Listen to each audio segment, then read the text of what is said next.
Tarmo menarik Wati ke belakang, tubuhnya gemetar. Wati memejamkan mata, bibirnya komat kemit, membaca ayat suci. Namun, makhluk itu tidak menyerang. Dengan suara parau seperti batu yang saling bergesek, dia berkata, suaranya hanya terdengar oleh Tarmo dan Wati. Kalian ingin daganganmu laku, ingin cepat kaya, dan lunasi hutang-hutangmu? Sebelum lanjut ke ceritanya, jumpa lagi di cerita misteri. Ini bukan sekadar cerita, ini adalah jejak gelap, bisikan sunyi, dan rahasia yang terlalu lama dikubur. Selamat datang, pencinta misteri. Jangan lupa like, komen, dan subscribe, agar channel ini berkembang dan memberikan yang terbaik buat para pendengar yang setia dan menyelami dari semua cerita yang kami suguhkan. Selamat mendengarkan kisahnya. Di pinggiran kota Bekasi, di antara jalanan sempit yang ramai dengan becak dan motor, berdiri sebuah warung sederhana. Warteg sederhana milik Tarmo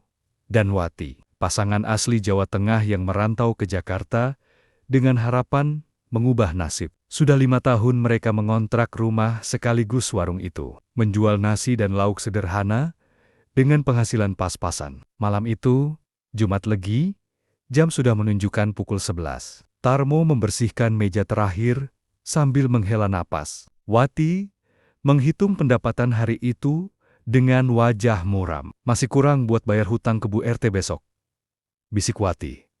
Matanya berkaca-kaca. Tarmo mengelus punggung istrinya. Bismillah, Bu, besok kita usahakan lagi. Tiba-tiba, angin malam berhembus kencang, membuat daun-daun kering berhamburan. Lilin di atas meja penerang warung hampir padam. Dari kegelapan, muncul sosok yang membuat darah mereka membeku. Tingginya sama dengan atap warung mereka. Tubuhnya ditutupi bulu hitam lebat, dan matanya memancarkan cahaya merah menyala. Bau anyir dan tanah basah memenuhi udara. Tarmo menarik Wati ke belakang, tubuhnya gemetar. Wati memejamkan mata, bibirnya komat kemit, membaca ayat suci. Namun, makhluk itu tidak menyerang. Dengan suara parau seperti batu yang saling bergesek, dia berkata, suaranya hanya terdengar oleh Tarmo dan Wati. Kalian ingin daganganmu laku? Ingin cepat kaya dan lunasi hutang-hutangmu? Tarmo dan Wati saling pandang. Dalam kebingungan dan ketakutan, ingatan mereka melayang pada tumpukan hutang. Utang sewa warung, utang modal ke rentenir, utang biaya sekolah anak mereka di kampung. Tanpa panjang pikir, Tarmo memberanikan diri. Mau. Kami mau. Sosok itu mengeluarkan botol kaca kecil berisi cairan hitam pekat dari balik bulu-bulunya. Siramkan di depan warungmu saat tengah malam. Teteskan ke dalam masakanmu. Dalam 3 hari, kekayaan akan datang.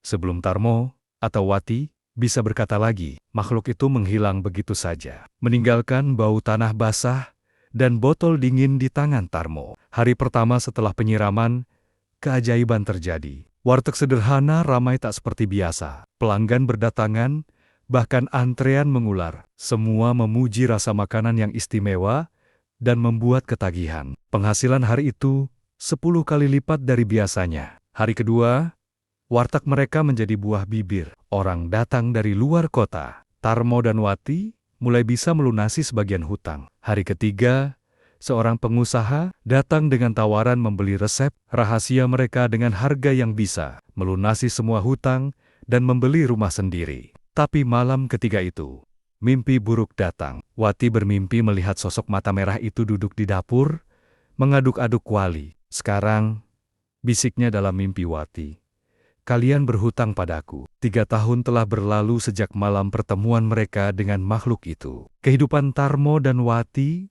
berubah drastis. Warteg sederhana itu kini telah menjelma menjadi rumah makan 2 lantai dengan neon sign berwarna hijau menyala. Warteg Tarmo, masakan Jawa otentik. Antrian pengunjung tak pernah putus.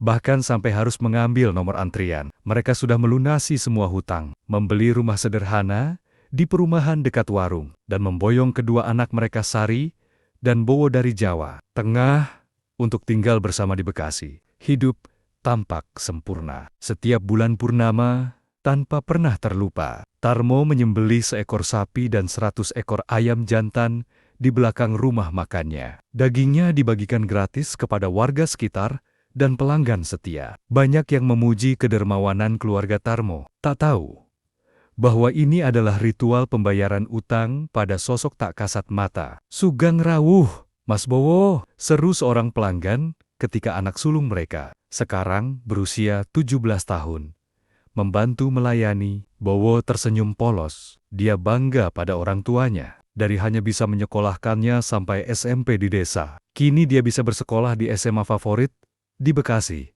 dan berencana kuliah. Namun, di balik kesuksesan itu, ada sesuatu yang menggerogoti batin Wati.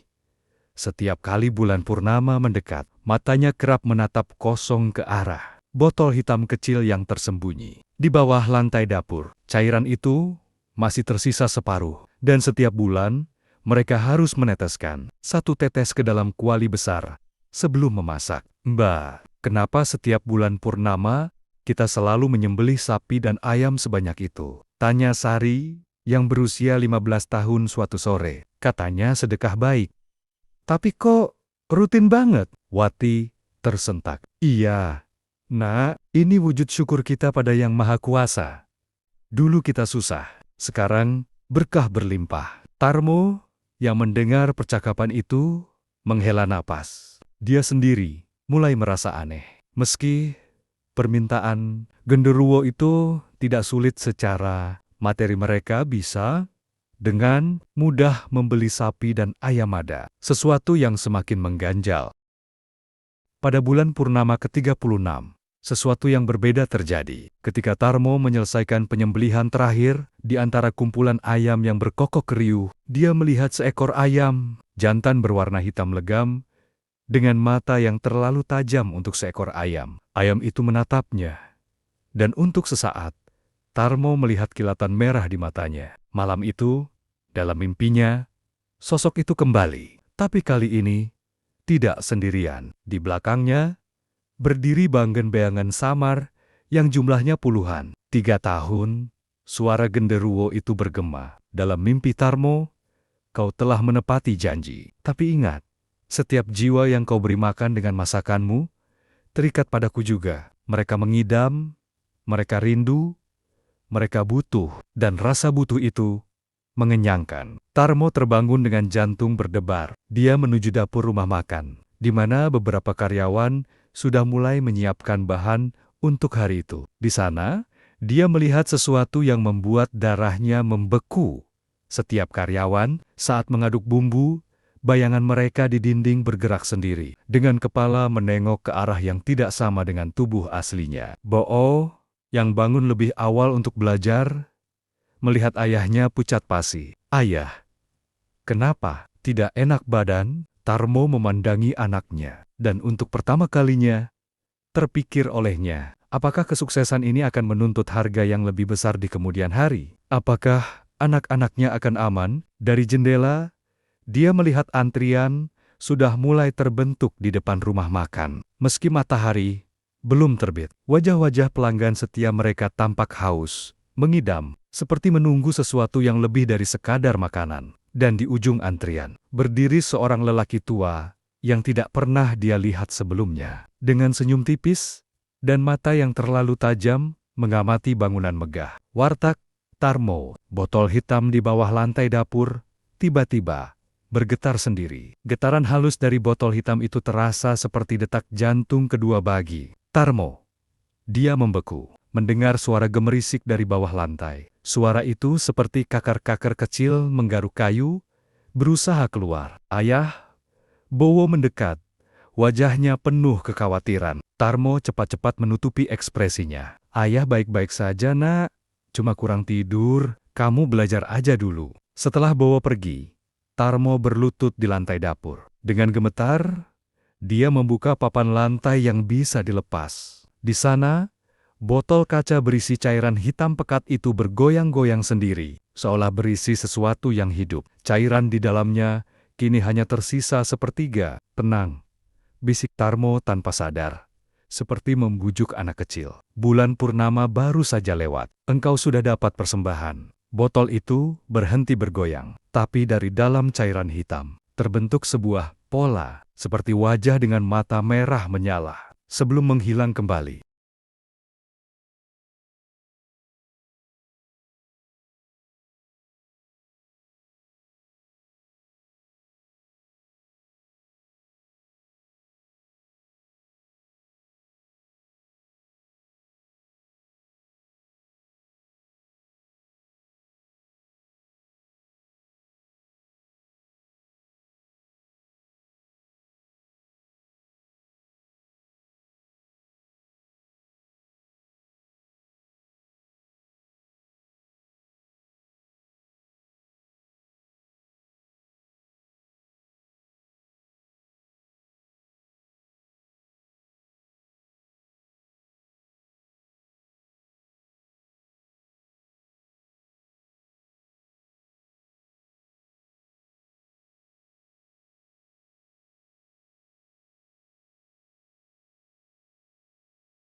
Malam itu, keluarga Tarmo berkumpul untuk makan malam pertama kali dalam minggu-minggu terakhir. Bowo dan Sari bercerita tentang sekolah, tentang teman baru mereka. Tarmo dan Wati saling pandang, merasakan betapa rapuhnya kebahagiaan ini. "Ayah, Ibu, kenapa kalian jarang tersenyum sekarang?" tanya Sari polos. "Kita kan sudah sukses, punya rumah sendiri, usaha maju, tapi kenapa kalian seperti selalu ketakutan?" Tarmo menarik napas dalam. Dia tahu saatnya hampir tiba untuk berbicara jujur pada anak-anaknya. Tapi bagaimana caranya menjelaskan bahwa kesuksesan mereka dibayar dengan perjanjian mengerikan dengan makhluk dari dunia lain? Tiba-tiba, dari arah rumah makan yang sudah tutup, terdengar suara pecah kaca. Keluarga itu bergegas ke sana. Yang mereka temukan membuat bulu kuduk mereka berdiri. Semua kaca pajangan, semua piring, dan semua cermin di rumah makan pecah. Tapi bukan itu yang paling mengerikan. Di dinding utama, dengan cairan hitam yang sama seperti di dalam botol, tertulis pesan, "Bulan purnama berikutnya, 3 tahun, 3 keturunan. Siapkan yang terbaik." Di bawah tulisan itu, tergambar 3 figur, 2 dewasa dan 1 anak. Bowo, yang berdiri paling dekat tiba-tiba memegang kepalanya. "Ayah, ayah, aku dengar suara," bisikan dari kantong Bowo. Jatuh selembar kertas sama dengan yang ditinggalkan lelaki tua tadi siang. Tapi kali ini, tulisannya jelas dalam bahasa Indonesia. "Genderuwo tidak pernah meminta persembahan hewan. Itu hanya umpannya. Yang dia mau adalah ketergantungan, kecanduan, dan jiwa-jiwa yang terikat. Dan sekarang, dia mau yang asli dari sumbernya." Tarmo memandangi anak-anaknya. Lalu pada istrinya, dia tahu waktu mereka hampir habis. Perjanjian itu bukan sekadar tentang sapi dan ayam. Itu tentang jiwa manusia. Dan sekarang, taruhannya adalah keluarga mereka sendiri. Dari luar, terdengar kokok ayam jantan, padahal sudah larut malam. Suara itu berasal dari arah warung sederhana. Pertama mereka yang kini sudah menjadi gudang. Dan di antara kegelapan, sepasang mata merah menyala, mengawasi mereka dari jendela. Perjanjian itu akan segera ditagih. Dan harga sebenarnya baru akan terungkap.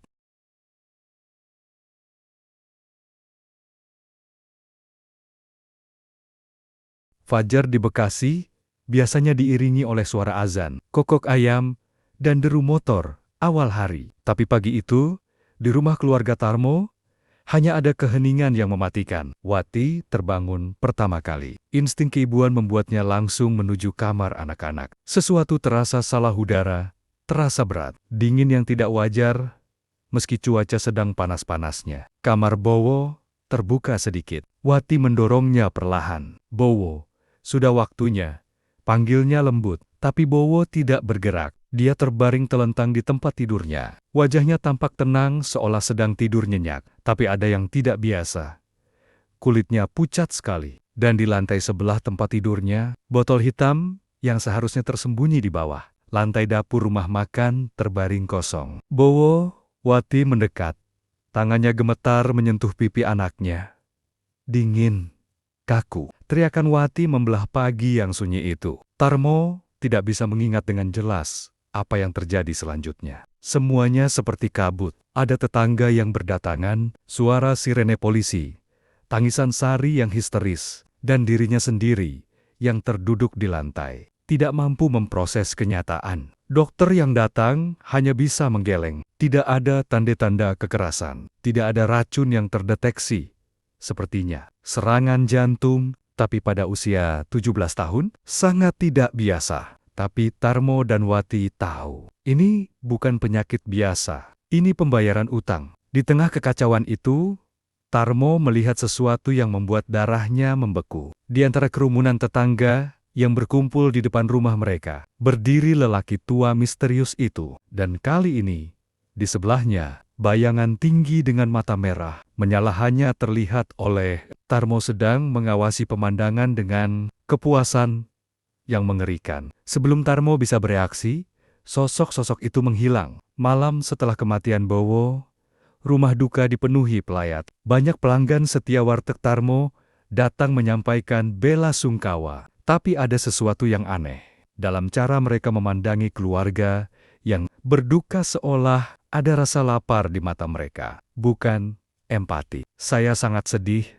mendengar ini," bisik seorang pelanggan. Wanita yang biasanya makan setiap hari di warung mereka. Tapi matanya berpindah ke dapur rumah, seperti mencari sesuatu. "Masakan kalian itu satu-satunya hiburan saya." Wati, yang duduk seperti patung di samping peti jenazah anaknya, tiba-tiba melihat bayangan di lantai. Bayangan para pelayat tidak mengikuti gerakan tubuh mereka. Beberapa bahkan memanjang secara tidak wajar, menyentuh peti jenazah. Tarmo menarik istrinya ke kamar. "Kita harus pergi dari sini. Sekarang juga." Tapi Bowo, isak Wati, "Bowo sudah tiada. Dan jika kita tidak pergi, Sari akan jadi berikutnya." Suara Tarmo pecah antara marah dan putus asa. Tapi ketika mereka berbalik ke pintu, di sana berdiri Sari. Wajah gadis remaja itu penuh dengan pemahaman yang tidak seharusnya dimiliki anak seusianya.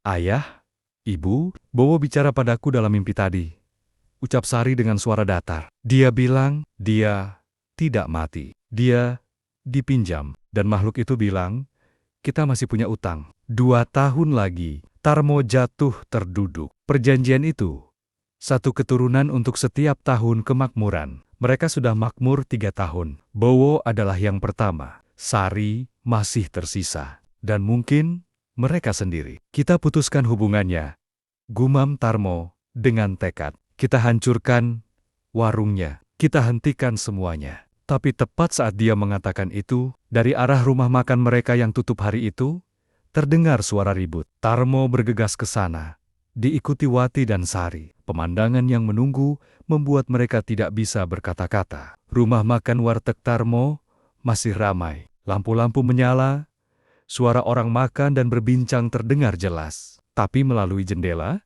mereka melihat para pelanggan bukanlah manusia biasa. Bayangan-bayangan dengan mata merah samar. Sosok-sosok yang bentuknya tidak jelas. Semua sedang menikmati masakan dari dapur yang seharusnya tidak ada yang memasak. Dan di belakang kasir, berdiri sosok tinggi dengan mata merah genderuwo itu tersenyum, puas sambil mengawasi bisnisnya yang terus berjalan. Dengan atau tanpa Tarmo dan Wati. "Kalian pikir perjanjian bisa diputus begitu saja?" Suara genderuwo itu terdengar di kepala mereka bertiga. Setiap orang yang pernah makan masakan kalian, setiap jiwa yang kecanduan rasa itu, sekarang terikat padaku. Dan aku lapar, selalu lapar. Botol hitam yang kosong tiba-tiba muncul lagi di tangan Tarmo. Sekarang terisi penuh dengan cairan hitam yang sama. Pilihanmu sederhana, bisik suara itu. Teruskan, atau kehilangan semua yang tersisa. Purnama berikutnya, dalam 2 minggu. Siapkan persembahan yang diminta. Cairan dalam botol bergerak sendiri, membentuk wajah Bowo yang masih muda sebelum berubah menjadi tengkorak. Sari memegang tangan ayahnya. Ayah, kita harus melawan untuk Bowo. Tarmo memandangi istrinya, lalu anaknya yang tersisa. Dia tahu mereka tidak bisa lari. Mereka harus menghadapi ini. Tapi bagaimana melawan makhluk yang tidak kasat mata, yang sudah merasuki setiap aspek kehidupan mereka? Di tengah keputusasaan itu, teringatlah oleh Tarmo pada sesuatu. Kakeknya di Jawa dulu pernah bercerita tentang dukun yang mengerti cara berurusan dengan makhluk halus. Tapi itu berarti kembali ke Jawa, meninggalkan semua yang mereka bangun. Atau mungkin ada cara lain. Jika genderuwo itu menginginkan ketergantungan dan kecanduan, mungkin kuncinya adalah memutus rantai itu. Mulai dari pelanggan-pelanggan manusia yang masih tersisa, tapi waktu mereka tinggal 2 minggu, dan genderuwo itu sudah menunjukkan kekuatannya dengan mengambil Bowo. Pertaruhan berikutnya adalah nyawa. Sari dan Tarmo tidak akan membiarkan itu terjadi. Malam semakin larut, dan sosok-sosok di rumah makan semakin jelas terlihat oleh mereka bertiga. Para pelanggan itu kini menoleh ke arah keluarga Tarmo. Mata merah mereka bersinar dalam gelap, seolah menunggu untuk dilayani. Perang antara dunia nyata dan dunia halus telah dimulai, dan keluarga Tarmo berada di garis depannya. 5 tahun kemudian, di sebuah desa di lereng Gunung Lawu, Jawa Tengah, berdiri warung kecil bernama Rindu. Tidak ada neon sign, tidak ada antrian panjang, hanya bangunan kayu sederhana yang menjual nasi liwet, sayur lodeh, dan lauk kampung biasa. Tarmo dan Wati telah kembali ke akar mereka. Rambut mereka kini lebih banyak beruban. Mata mereka menyimpan kesedihan yang tak sepenuhnya pudar, tapi juga kedamaian yang diperoleh dengan susah payah. Warung itu tidak pernah ramai seperti warteg Tarmo di Bekasi. Tapi setiap pelanggan yang datang adalah orang-orang nyata, dengan bayangan yang bergerak sesuai gerak tubuh dan ketergantungan yang sehat pada makanan. Bukan obsesi yang mengerikan. Sari, yang kini kuliah di jurusan antropologi di Solo, sering membantu orang tuanya saat liburan. Di dinding warung ada foto Bowo yang tersenyum, foto terakhir sebelum segalanya berubah. Malam itu, Sari membersihkan meja terakhir, sementara orang tuanya berdoa di ruang belakang. Seorang lelaki tua datang. Bukan sosok yang menyeramkan dari masa lalu, melainkan tetangga mereka yang baik hati. "Bu Wati, masakan mbok ya, isih koyo zaman biyen," ujarnya dengan senyum. Wati tersenyum balik, rasa syukur terpancar dari matanya. Setelah warung tutup, keluarga itu berkumpul di teras belakang yang menghadap ke sawah. Kabut tipis mulai turun, membawa hawa sejuk. "Ayah ingat tidak?" Sari membuka percakapan. "Dukun yang membantu kita dulu bilang, yang terkuat bukanlah mengusir makhluk halus, tapi memutus rantai ketergantungan yang kita ciptakan." Tarmo mengangguk. Proses mereka tidak mudah. Menutup rumah makan di Bekasi, mengumumkan pada semua pelanggan bahwa mereka berhenti berjualan, bahkan harus melakukan ritual pemutusan dengan bantuan seorang dukun yang memahami dunia gaib Jawa. Botol hitam itu akhirnya dikubur di tanah khusus dengan doa-doa. Tapi yang paling sulit adalah menghadapi kenyataan bahwa Bowo tidak akan kembali. "Kadang aku masih bermimpi tentang dia," bisik Wati. Tapi sekarang mimpinya tidak menakutkan. Dia hanya tersenyum. Dari kejauhan, seperti ada bayangan tinggi di antara kabut. Tapi kali ini, bukan sosok yang mengancam. Hanya siluet yang mengawasi sebentar sebelum perlahan menghilang. Seolah mengakui bahwa perjanjian telah selesai. Genderuwo itu memang meminta harga yang mahal. Tapi dalam kepergiannya, dia meninggalkan pelajaran. Kekayaan cepat selalu punya harga tersembunyi, dan kadang harga itu adalah bagian dari jiwa kita sendiri. Kini, rindu warung makan itu menjadi tempat orang datang untuk menikmati makanan. Sederhana dengan ketenangan, beberapa pelanggan dari Bekasi kadang masih datang bukan karena kecanduan, tapi karena rindu pada rasa tulus yang akhirnya ditemukan Tarmo dan Wati. Setelah melalui penderitaan, di sudut warung, ada kotak amal untuk beasiswa anak-anak tidak mampu. Setiap kali ada keuntungan, sebagian selalu disisihkan, bukan untuk membayar hutang pada makhluk halus, tapi untuk berterima kasih pada kehidupan yang kedua kalinya. Malam semakin larut, lampu minyak di warung, rindu padam satu persatu. Keluarga itu masuk ke rumah, meninggalkan warung kosong yang beristirahat sampai esok pagi. Di udara, hanya ada aroma tanah basah setelah hujan dan bunga melati yang mekar di pagar. Tidak ada bau anyir. Tidak ada bisikan-bisikan mengganggu, hanya kesederhanaan yang diperoleh dengan harga mahal, dan kedamaian yang lahir dari keberanian menghadapi kegelapan sendiri. Dan di suatu tempat, antara dunia nyata dan yang tak terlihat, mungkin Bowo akhirnya menemukan ketenangannya bukan sebagai tumbal, tapi sebagai pengingat bahwa beberapa cinta memang harus dibayar dengan kepergian. Dan beberapa kebijaksanaan hanya datang setelah melewati malam paling gelap. Warung rindu tetap buka setiap hari. Tidak pernah ramai berlebihan. Tidak pernah sepi sepenuhnya. Seperti kehidupan itu sendiri. Sederhana, cukup, dan akhirnya bebas.